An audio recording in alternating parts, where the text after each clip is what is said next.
Quero que você abra comigo em Romanos. Vocês estão lendo Romanos? Vocês vão apanhar se vocês não lerem Romanos.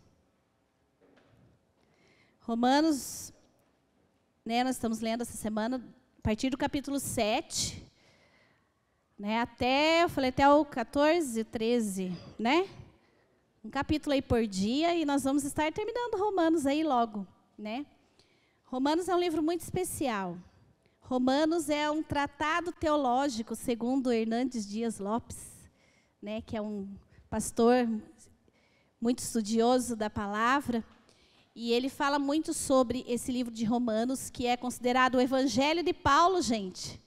O Evangelho de Paulo, Romanos. Não vamos falar que é o quinto evangelho, porque a gente não pode, né, inventar moda, mas é um evangelho maravilhoso, onde inspirou muitas pessoas do passado, inspirou Santo Agostinho, né? Inspirou Martinho Lutero, com esse versículo que nós vamos ler. Eu já preguei sobre isso, sobre o poder do evangelho, mas eu vou pregar de novo, de uma outra maneira. E o evangelho tem que ser pregado como ele é, né? Romanos 1, versículo 16 e 17. Você achou aí?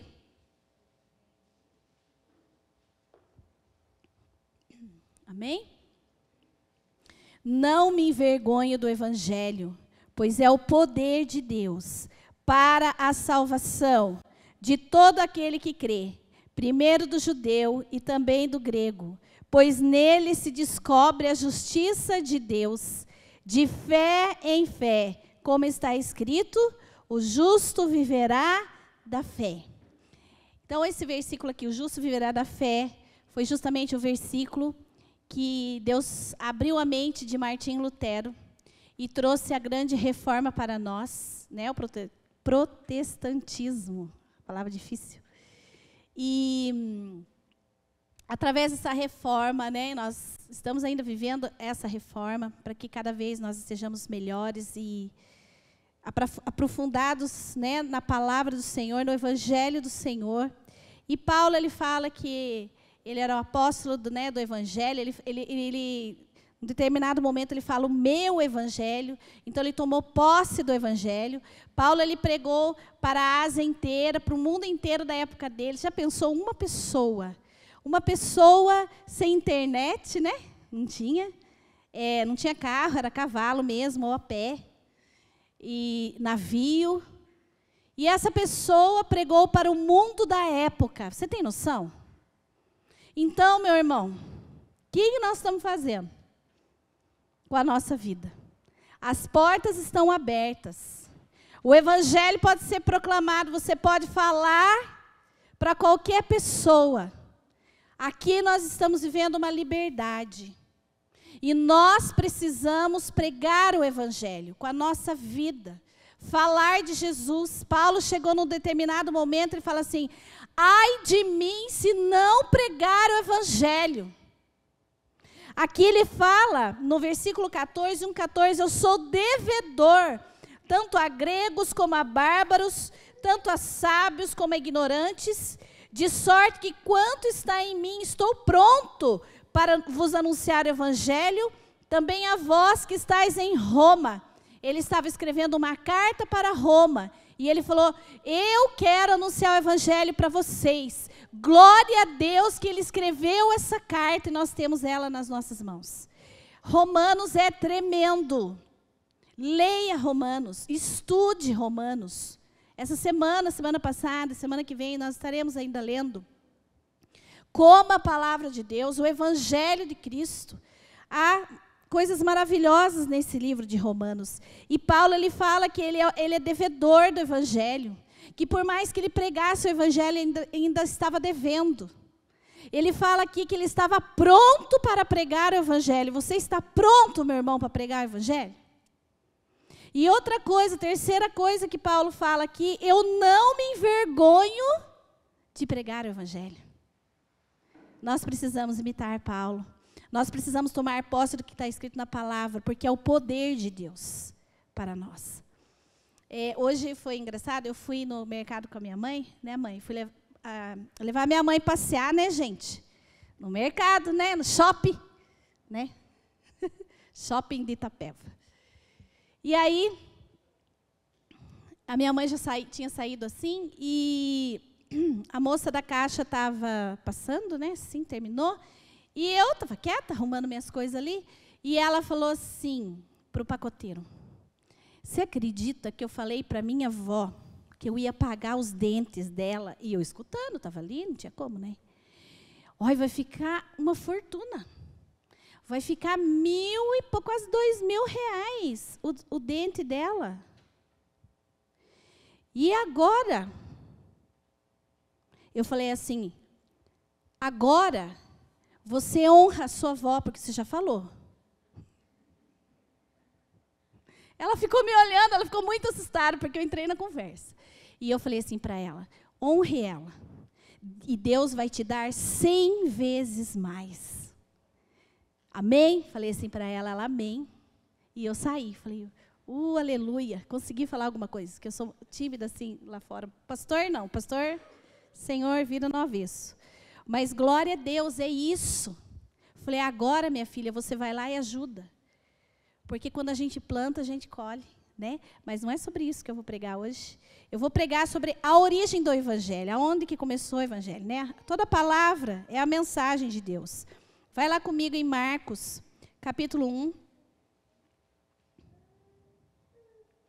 Marcos 1, 14.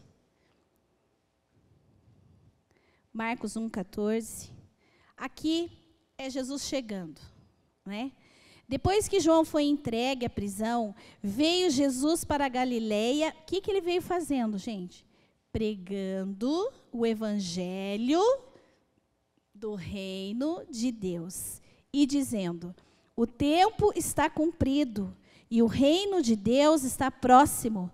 Arrependei-vos e crede no evangelho. Então, aonde começou o evangelho? Claro que Deus preparou, né? Foi um preparo desde Gênesis e todas as histórias para a vinda de Cristo. Jesus é o próprio evangelho, Jesus é a palavra viva. E quando ele chegou, a primeira coisa que ele começou a falar, que era para se arrepender e crer no evangelho. Amém? Essa era a mensagem que Cristo ia percorrendo. Ó, fala assim que ele está aqui, ele está andando, ele está percorrendo as cidades, aqui a Galileia, e ele está pregando o evangelho, que é o que nós temos que fazer. Na tradução do Strong, evangelho quer dizer o quê, gente? Evangelho quer dizer boas notícias. Boas novas do reino de Deus. Boas novas que já aconteceram em Cristo Jesus, que acontecerão em breve, né? Com o Messias, o fundador deste reino. Jesus, ele fala aqui, olha, o tempo está cumprido e o reino de Deus está próximo. Jesus, ele virá outra vez para fundar definitivamente o reino dele nessa terra. Um reino de justiça. Você tem noção? A gente não anseia por isso? Um reino, uma pessoa que reine sobre o povo, que seja justa, que seja certa, que seja correta. E Jesus é esse homem. E ele virá. Depois da morte de Jesus Cristo, o termo inclui também a pregação sobre Jesus, que tendo sofrido a morte de cruz para obter a salvação eterna para os homens no reino de Deus, foi restaurada a sua vida, está exaltada à direita de Deus no céu, e dali voltará em majestade para consumar o reino de Deus. Então Jesus, ele apenas começou algo. E ele deixou para a gente estar pregando, continuando o evangelho. Como diz sempre o Vinícius, né? O Atos, né? Lá os Atos dos Apóstolos está continuando. Através das nossas vidas. Nós não podemos parar. O evangelho não pode parar. O evangelho, o que é o evangelho? É a proclamação da graça de Deus manifesta e garantida em Cristo. Esse é o evangelho, são boas notícias para nós. Glória a Deus por isso. Jesus Quando ele chegou chegando mesmo. Ele falou, olha, eu estou trazendo boas notícias para vocês. O tempo está cumprido, eu estou aqui, eu sou o Evangelho, eu sou a palavra viva, eu sou o pão vivo que desceu do céu, eu sou a água viva, e Jesus foi anunciando tudo que ele era e tudo que ele é para aquele povo. Qual a natureza do Evangelho? O Evangelho é a boa notícia do amor de Deus ao homem e o perdão de Deus ao pecador. Esse é o recado primordial do Evangelho. Vamos ver lá em Lucas 19. Eu amo essa parte que fala sobre Zaqueu. Lucas 19. Aqui a história de Zaqueu, que era, né, um chefe, ele era chefe dos cobradores de impostos e ele era muito rico. O que será que aconteceu ali? Né? Cobrador de impostos. Né, eram famosos por corrupção. A gente já escutou isso daí em algum lugar, né? E naquele momento, ele vai atrás de Jesus, ele ouve sobre Jesus, e ele sobe na árvore, e Jesus fala, viu, Zaqueu, desça daí que eu vou jantar na sua casa. E nós já sabemos o resto. Nós sabemos que ele teve um encontro com Jesus. Só pelo fato de Jesus estar em comunhão com ele, pelo fato de Jesus ir até a casa dele, aquele homem, ele foi tocado. E ele decidiu no coração dele devolver aquilo que ele tinha roubado. E Jesus falou assim, hoje a salvação entrou nesta casa. E o versículo 10, especificamente, eu quero ler para vocês. Pois o Filho do Homem, e Jesus continua falando, veio para buscar e salvar o que se havia perdido. Então, quando as pessoas lá fora estão pecando, né, a gente vê, não que a gente também não cometa pecado, mas nós não somos mais pecadores. De repente, a gente dá um deslize e comete um pecado. Mas existem pessoas que estão na prática do pecado, amém? Na prática, eles não estão saindo daquela situação. São pessoas que são consideradas pecadoras. O que elas estão fazendo? Elas estão fazendo o que é da natureza do homem.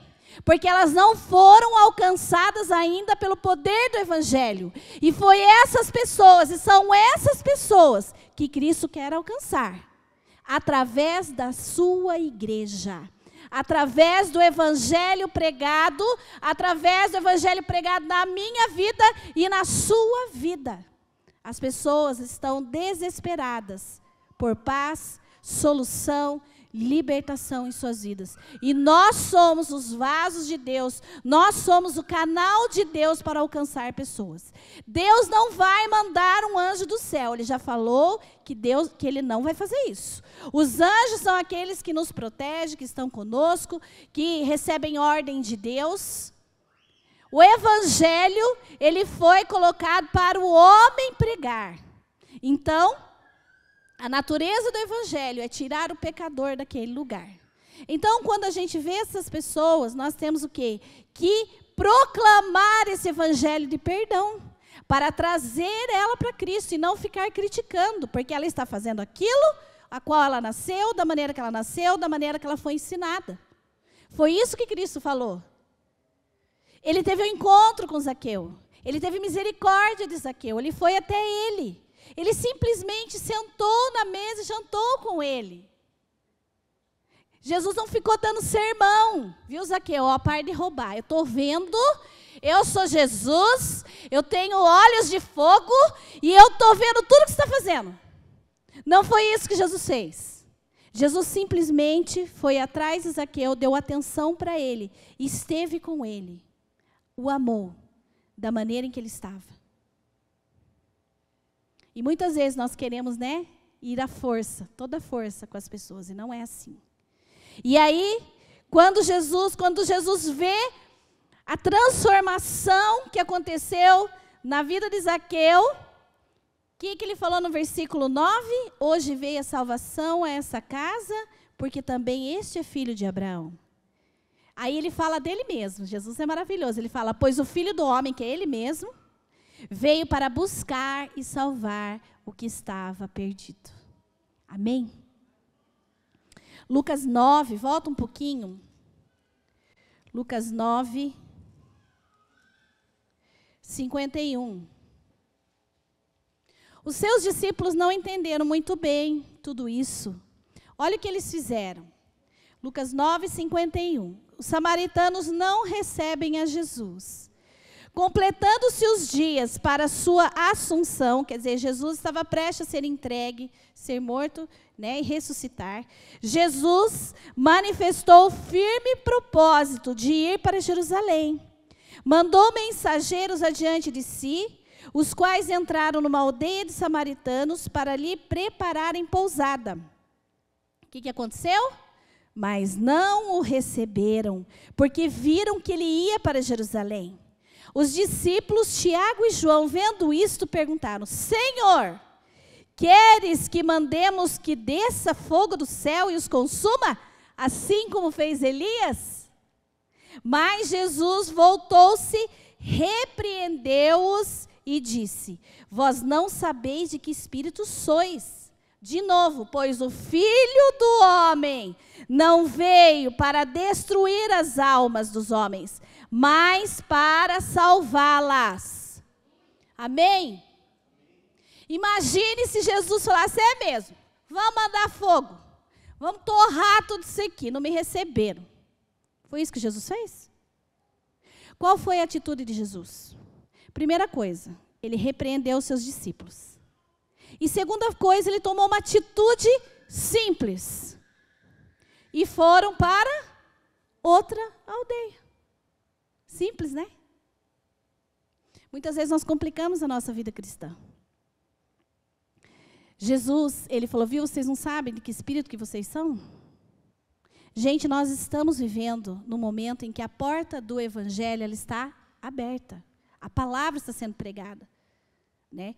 Nem sempre em todas as nações isso ainda vai acontecer, mas mesmo nas nações perseguidas, existem pessoas lá que estão dando a sua vida pelo Evangelho, estão morrendo pelo Evangelho, estão sofrendo pela causa do Evangelho. Nós estamos vivendo o momento da graça, onde o Evangelho está sendo pregado, está aberto para nós. A porta da graça, a porta da salvação está aberta, a hora é agora. A hora de nós decidirmos se nós estamos com Cristo é agora, meus irmãos. Porque haverá um dia em que essa porta será fechada. E não vai ter tempo mais. Nós estamos vivendo isso aqui, ó. Jesus, ele não veio para nos destruir, glória a Deus. O Evangelho, ele é a boa nova. O Evangelho, ele tem um outro propósito. O Evangelho é o poder de Deus para a salvação. Acabamos de ler ali em Romanos 1, 16 e 17. O Evangelho, ele não é um poder destruidor, mas salvador. Não existe outro poder na terra para salvar o homem. Não existe outra coisa, não há. É o Evangelho que traz salvação para o homem. Então nós precisamos viver o Evangelho, nós precisamos pregar o Evangelho. Nós precisamos acordar. A cada 1 segundo, 2 pessoas morrem no mundo. Já morreu quantos? 5 segundos, 6, 7, 8, 9, 10. Já morreram 20 pessoas em 10 segundos. Para onde elas foram? Cadê os cristãos? Cadê pregar o Evangelho? Cadê orar? Interceder? Até pelos nossos próprios familiares. Cadê a compaixão? Nós estamos embriagados com as coisas do mundo. Nós estamos embriagados com o nosso tempo, com os nossos afazeres. E nós esquecemos que Jesus está voltando. Nós esquecemos que o nosso tempo já está avançado. A palavra diz que nós estamos mais perto da salvação do que quando nós abraçamos a fé. Só eu vou fazer em janeiro 20 anos que eu estou conhecendo o verdadeiro evangelho. Já passou 20 anos. Ó. Então nós precisamos acordar. Nós precisamos usar melhor o nosso tempo. Nós precisamos tomar uma decisão logo. Se eu quero Cristo, se eu não quero. Se eu quero continuar vivendo a minha vida medíocre em pecado, ou se eu vou verdadeiramente viver o Evangelho. 1 Timóteo, vamos lá, 2. 1 Timóteo. Olha o desejo do nosso Deus. 1 Timóteo 2.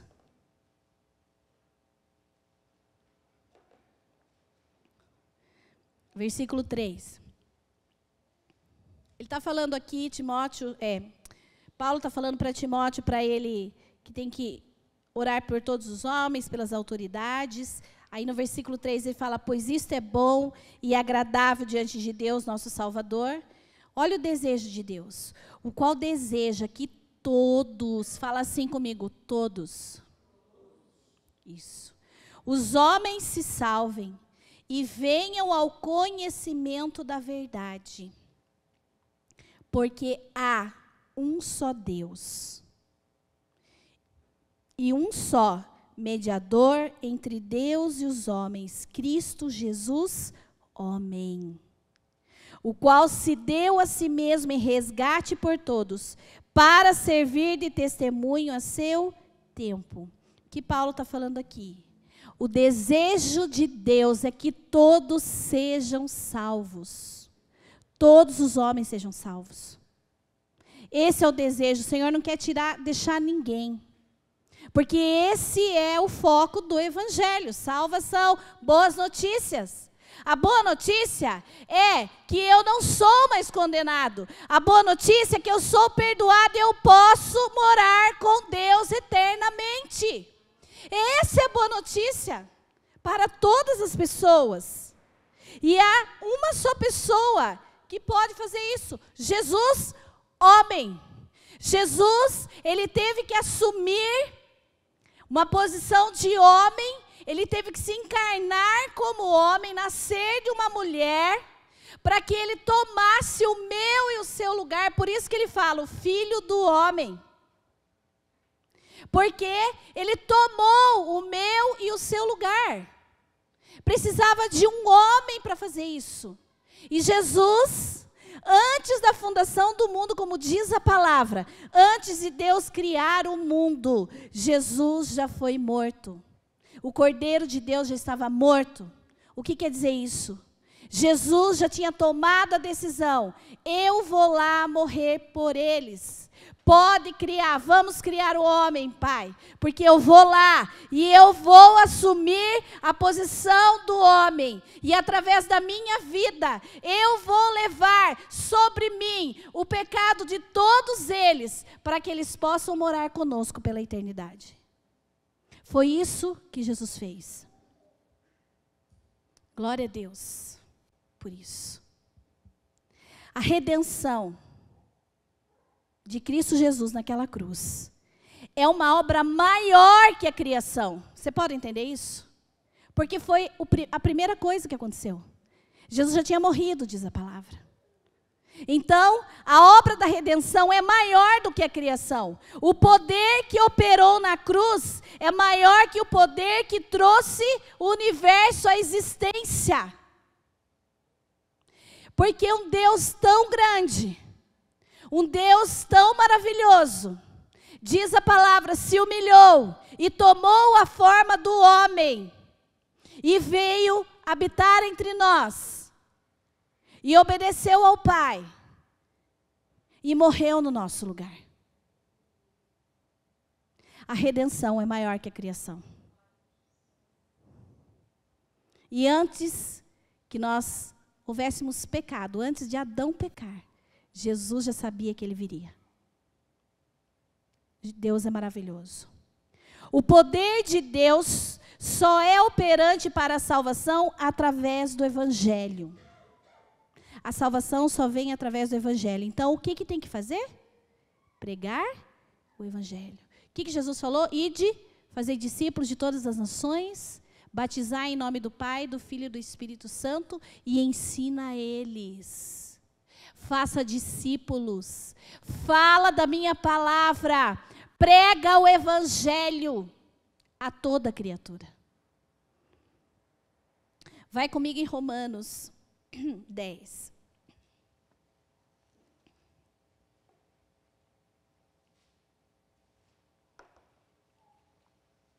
Romanos 10, versículo 9.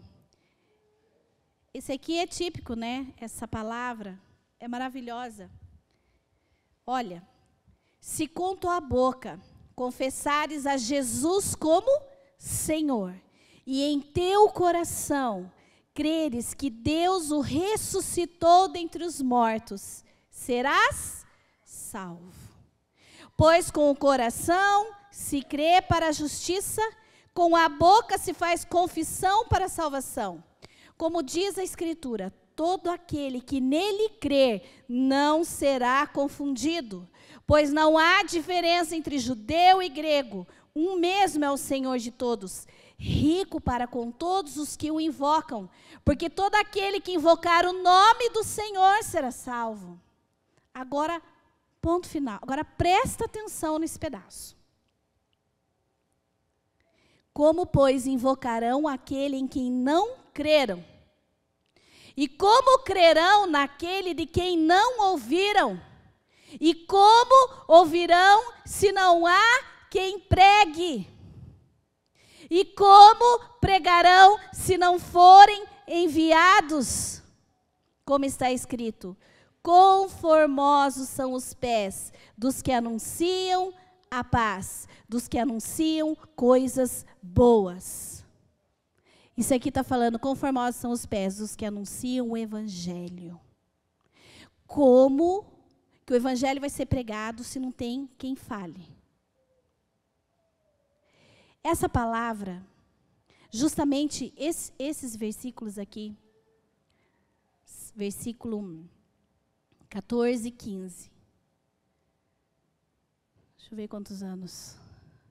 Acho que 18 anos atrás a gente estava em Uberaba, né? Uberaba. E nós teve uma pregação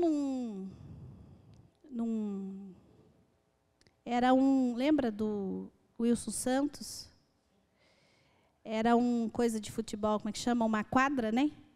E as igrejas se juntaram lá e a gente foi. A Ana era pequenininha, me lembro até hoje. E esse Wilson Santos, ele é um cantor. Ele tem várias músicas. E ele começou a pregar. E eu fazia 2 anos que eu tinha ido para a igreja, então era bem nova, não entendia muita coisa, né? E aí eu estava lá. E ele pregou bastante coisa, é um homem assim, muito de Deus. E ele leu esses 2 versículos. Gente, a hora que ele leu isso daí, queimava dentro de mim. Eu falava, o que é isso que eu estou sentindo? Aquela palavra foi como uma flecha no meu coração. E eu pensei, meu Deus, será que eu vou pregar o Evangelho? Será que o Senhor está me chamando? E toda vez que eu leio isso, eu me emociono. Porque eu falei naquele dia, Senhor, eu estou aqui, eu não sei muita coisa, mas eu quero pregar o Evangelho. Eu desejo, meu Deus, usa a minha vida, usa a minha boca. Meu irmão, a palavra, ela tem que entrar em nós. Ela tem que fazer morada, que falou, olha, com coração, crer com coração. Não é só entrar por um ouvido e sair pelo outro. A palavra, ela tem que encontrar morada dentro de mim, de você. Tem que haver obediência. Porque nós escutamos muito e fazemos pouco.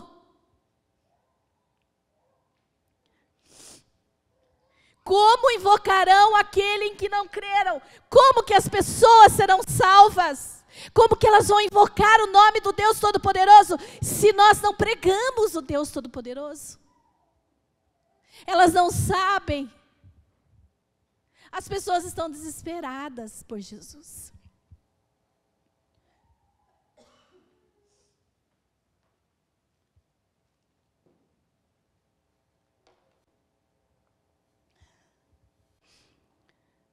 E como crerão? Como crerão? Naquele de quem não ouviram. Como que as pessoas vão crer?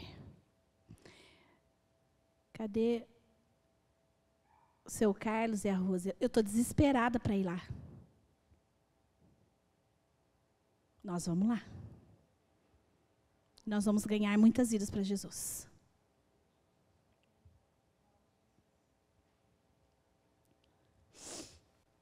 Ou como ouvirão se não há quem pregue? Ai, pastor, eu não sei pregar. Você sabe o que Deus fez na sua vida. É isso que você vai pregar. O que Deus fez para você. Como pregarão se não forem enviados? Como que essa igreja vai se encher? Ó, você é responsável. Eu sou responsável. Nós somos responsáveis para trazer pessoas para Cristo. Às vezes, basta um convite. Um convite. Né, Ricardo? Um convite para que a pessoa venha aqui e ouça a palavra. E seja salva.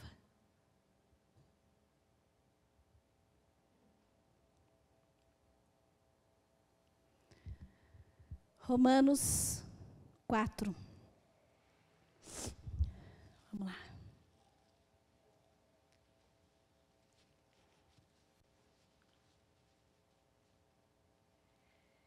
Romanos 4, 16 diz assim: portanto, é pela fé, para que seja segundo a graça. Aqui está falando da justificação, que é pela fé. Para que seja segundo a graça, a fim de que a promessa seja firme a toda descendência. Não somente a que é da lei, mas também a que é da fé que teve Abraão, o qual é pai de todos nós. Como está escrito, por pai de muitas nações te constituí, perante aquele no qual creu, a saber, Deus, que vivifica os mortos. E chama à existência as coisas que não são como se já fossem. O qual, está falando de Abraão aqui, o qual em esperança creu contra a esperança, que seria feito pai de muitas nações, conforme o que lhe fora dito, assim será a tua descendência. E não enfraqueceu na fé, nem atentou para o seu próprio corpo amortecido, pois era já de quase 100 anos, nem tampouco para amortecimento do ventre de Sara. Ele não duvidou da promessa de Deus, deixando-se levar pela incredulidade, mas foi fortificado na fé, dando glória a Deus, estando certíssimo de que o que ele tinha prometido também era poderoso para cumprir, pelo que isso lhe foi imputado para a justiça. Como que Abraão recebeu a justificação pela fé? Porque ele creu que Deus poderia dar um filho para ele. E aqui, Deus esperou Abraão fazer 100 anos, quando não tinha mais chance nenhuma. Né? Sara já não tinha, mas Abraão ainda tinha chance de ser pai. Então Deus teve que esperar o corpo dele ficar amortecido, para que ele soubesse que foi Deus que fez. Então, às vezes, as coisas da nossa vida estão assim, nossa, não tem mais jeito. Aí Deus vem e faz, para que você saiba que foi Ele que fez. Amém? Porque quando eu posso fazer, não é milagre. Quando eu não posso, aí é Deus. Então, nesse momento aqui, quando Abraão falou, não tem mais jeito, Deus. Acabou aqui, acabou para Sara, foi a hora que Deus fez. E isso foi imputado para ele para a justiça. Versículo 23. Agora, presta atenção, gente, é para nós isso aqui. Ora, não só por causa dele está isso escrito, que lhe fosse levado em conta, mas também por nossa causa, a quem há de ser imputado a nós os que cremos, naquele que dentre os mortos ressuscitou a Jesus nosso Senhor. Ele foi entregue por nossos pecados e ressurgiu para a nossa justificação. Então, é para nós. Nós somos justificados pela fé, como Abraão foi, não pela lei. Pela lei ninguém vai conseguir, é pela fé. E essa palavra aqui, no versículo 25, ele foi entregue por nossos pecados e ressurgiu para a nossa justificação. Quando Jesus, ele morreu, ele levou sobre si os nossos pecados. Ele enterrou, ele arrancou de nós os nossos pecados. E quando ele ressurgiu, ele trouxe a justificação para nós.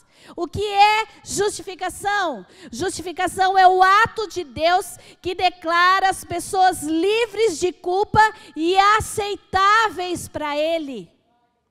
É essa justificação que o Senhor traz para nós, através da palavra pregada, através da fé em Cristo Jesus. Precisamos pregar o Evangelho.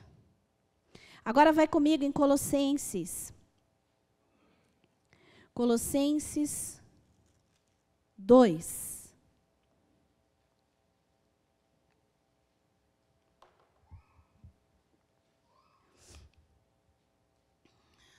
Versículo 1.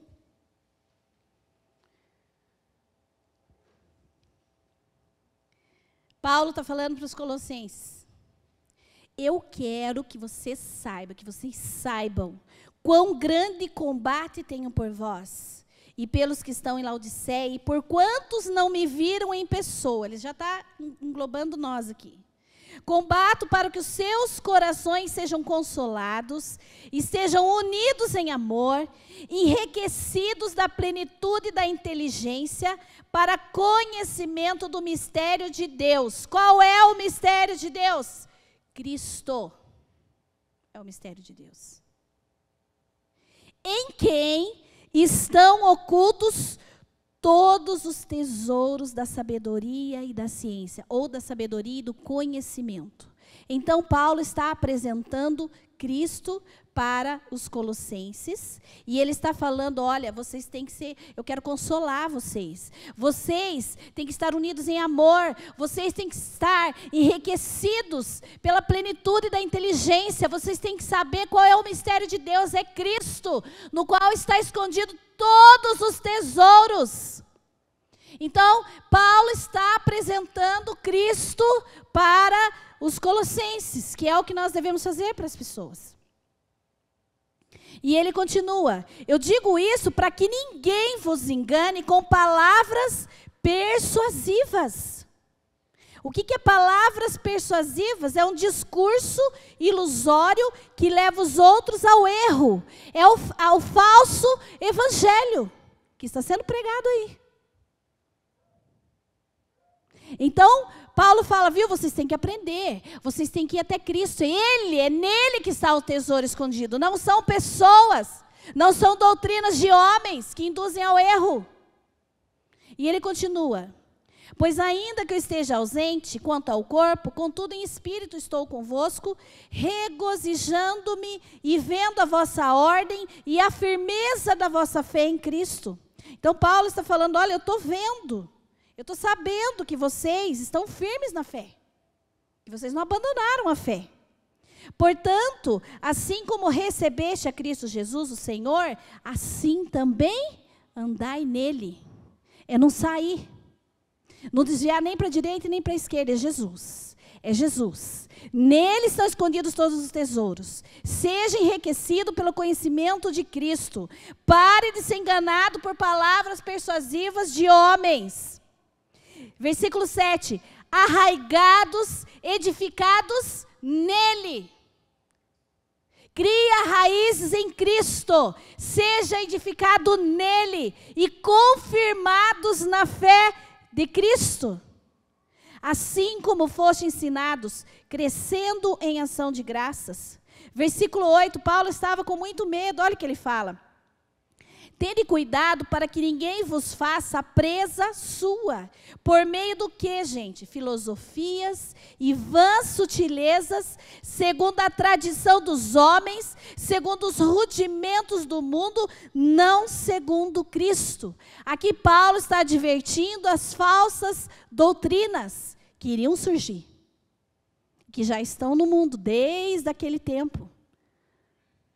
Aqui Paulo fala assim, viu, não deixe eles te prender.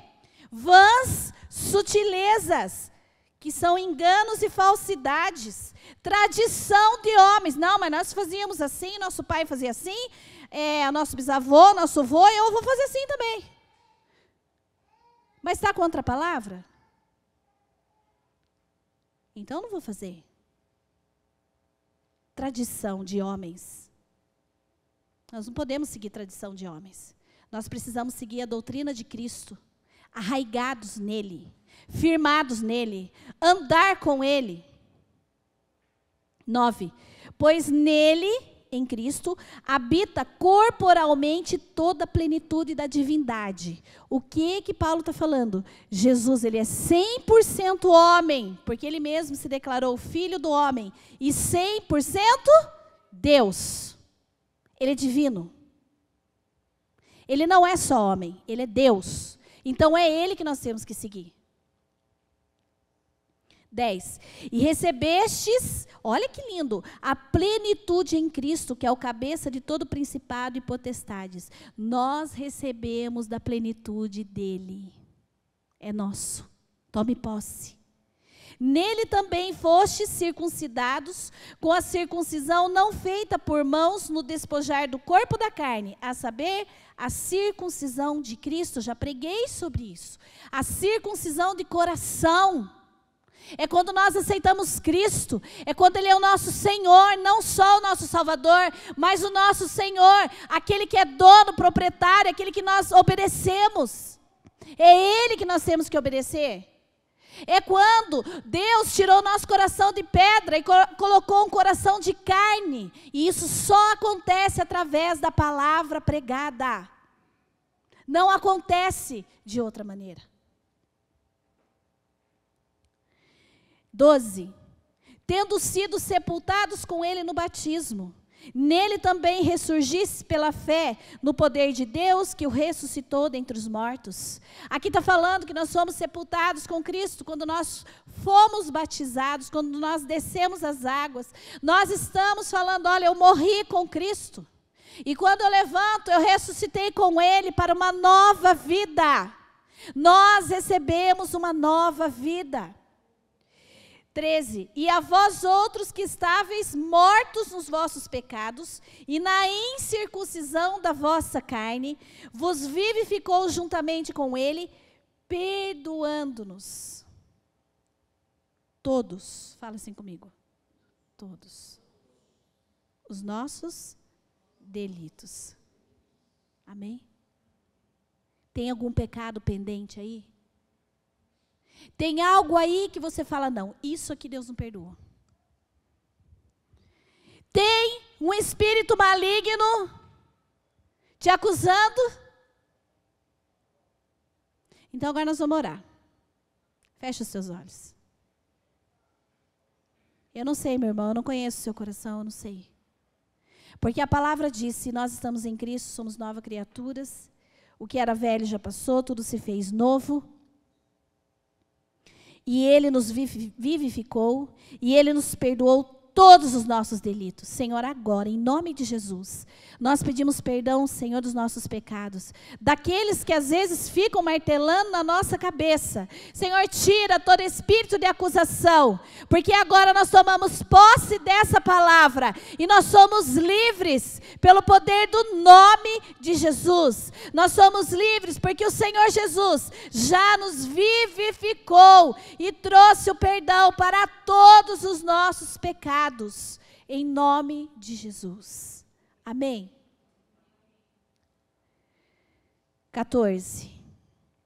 Havendo riscado o escrito de dívida que havia contra nós nas suas ordenanças, o qual nos era contrário, tirou-o do meio de nós, cravando na cruz. Coloca esse versículo na sua geladeira, no seu espelho, quando você vai escovar o dente, pentear o cabelo, para que você saiba que Jesus, quando ele morreu, ele desceu lá no inferno e tomou de Satanás, vai dando aqui as promissórias, daqui, dá tudo para mim, é meu, eu paguei o preço, eu cravei na cruz. A palavra diz que Jesus despojou. O que é isso? Ele tirou os despojos. Ele tirou a riqueza de Satanás. Satanás tinha nas mãos todos os homens. Todos nós estávamos condenados ao inferno. E naquele momento, Jesus tomou a chave do diabo, do inferno e da morte. E ele tomou o escrito de dívida e rasgou. Nós precisamos saber disso, as pessoas precisam saber. 15. E tendo despojado os principados e as potestades, os expôs publicamente ao desprezo e deles triunfou na cruz. Meu irmão, acho que nós vamos entender isso quando nós for para o céu. Que não é possível. Porque qualquer luta nos tira do sério. Qualquer luta eu falar, não quero mais, Deus não me ama. Como assim Deus não te ama, meu irmão? Como assim Jesus nos ama? Ele foi até o inferno, ele foi até as últimas consequências, por causa de mim e de você. Ele falou, eu vou até lá, eu vou enfrentar Satanás, eu vou arrancar da mão dele o que ele tem, a riqueza, os meus filhos, os meus irmãos que estão na mão dele. Foi isso que Jesus fez. Ele deu tudo que ele tinha, ele deu a glória dele, ele deu a posição dele, ele se transformou num homem. Você sabia que Jesus nunca mais vai ser o mesmo? Ele é homem, Apocalipse fala, ele apareceu para os seus discípulos, ele é homem. Ele nunca mais vai ser o mesmo lá. Claro que ele é todo cheio de glória, majestade, mas ele é como nós, porque ele quis ser como nós. Ele quis tomar a nossa forma, porque essa era a única maneira dele trazer salvação. E ele foi até as últimas consequências. Lutas nós vamos ter, porque nós vivemos num mundo difícil.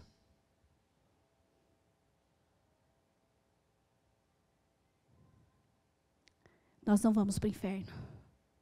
Você tem noção?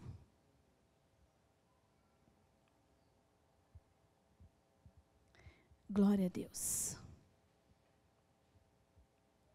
O Evangelho é o poder onipotente de Deus para livrar o homem da ira vindoura, reintegrá-lo àquela glória da qual foi destituído por causa do pecado. Eu estava conversando com a minha mãe hoje de manhã, falei, mãe, você sabe por que Jesus lá no Getsêmani, eu já preguei sobre isso, vocês já sabem, alguns aqui podem não ter escutado. Quando ele estava lá, ele orou por 3 vezes, ele suou gotas de sangue, ele estava numa opressão inimaginável, porque ele estava levando sobre si o pecado da humanidade.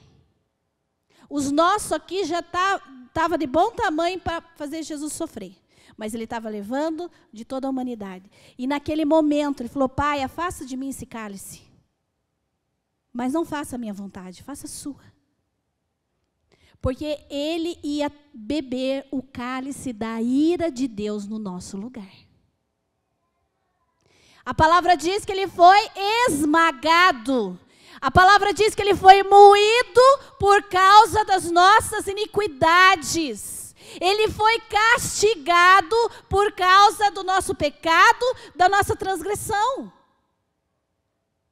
E aquele momento, o Pai virou as costas para ele ficou sozinho. Porque ele tinha que beber o cálice da ira de Deus. Abra comigo em Apocalipse. Que ira é essa? Onde está isso? Apocalipse 6.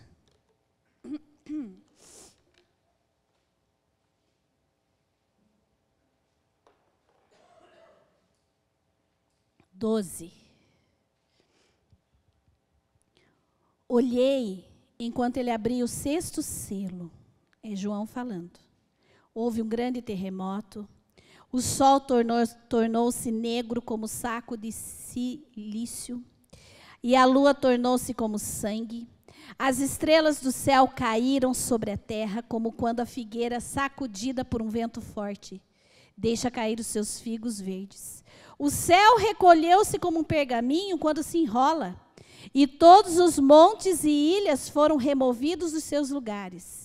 Os reis da terra, os grandes, os chefes militares, os ricos, os poderosos, e todo escravo, e todo livre, se esconderam nas cavernas e nos penhascos dos montes e diziam aos montes e aos rochedos: caí sobre nós, escondei-nos do rosto daquele que está sentado sobre o trono e da ira do Cordeiro, pois é vindo o grande dia da ira deles. E quem poderá subsistir? Quem poderá subsistir? Esse dia vai acontecer. Aquele que é de Cristo. Aquele que crê em Cristo. Aquele ao qual aceitou Jesus. Aquele que viveu o Evangelho. Esse será livre desse dia. Porque nesse momento aqui, Jesus já mandou os anjos, já retirou tudo nós. Amém? Vai ser algo terrível. Olha a descrição desse negócio. O Evangelho tira o homem do império das trevas e traz para a sua maravilhosa luz. 1 Pedro, esse versículo é tão maravilhoso. Estou terminando. 1 Pedro 2. Pode o louvor subir aqui. 1 Pedro, capítulo 2, versículo 9. Olha que maravilhoso, gente.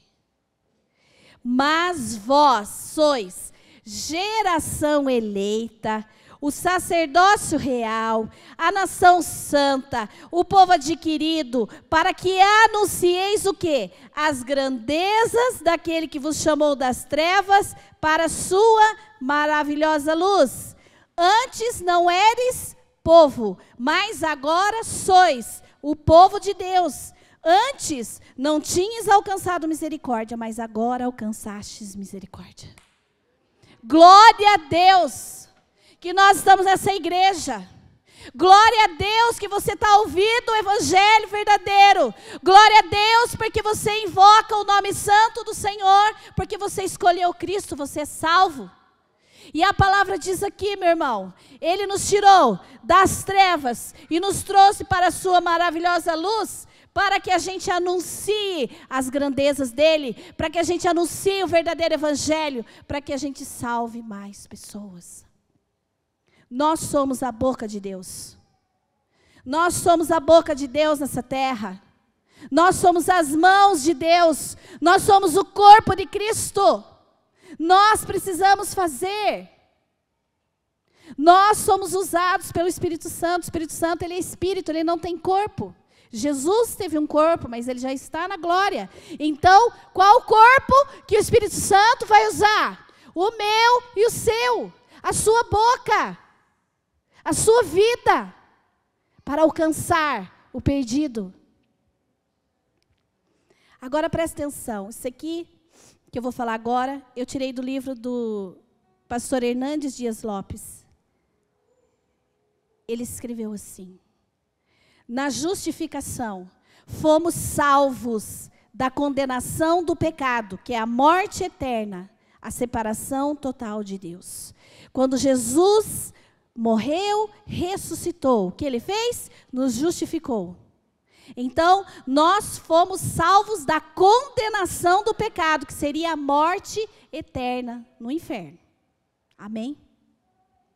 Na santificação, que vem logo após a nossa justificação, estamos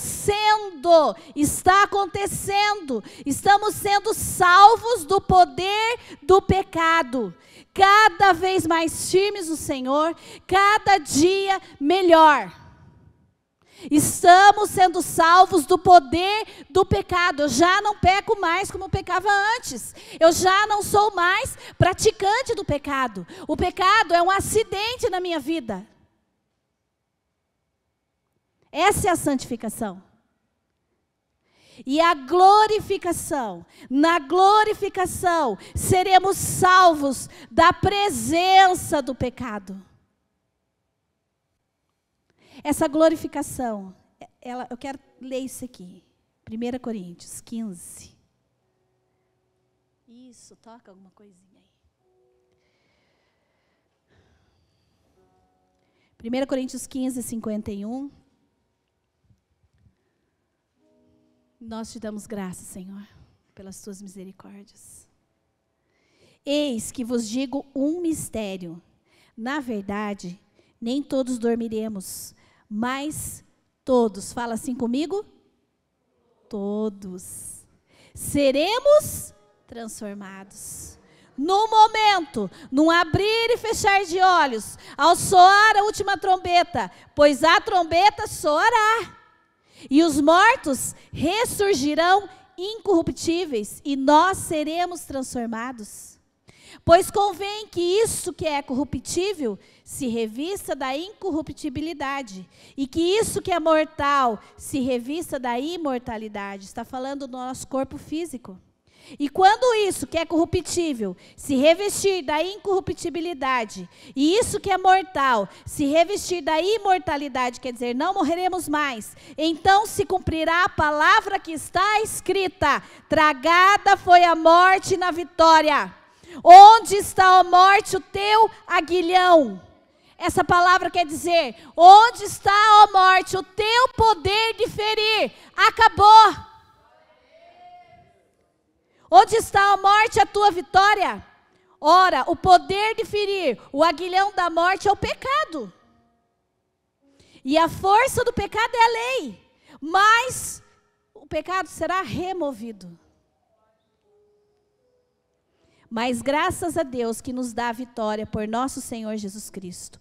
Portanto, meus amados, sede firmes, constantes, sempre abundantes na obra do Senhor, sabendo que no Senhor o vosso trabalho não é vão. Firmes, constantes no Senhor. Fica de pé. Vamos orar. Senhor, nós amamos o Evangelho.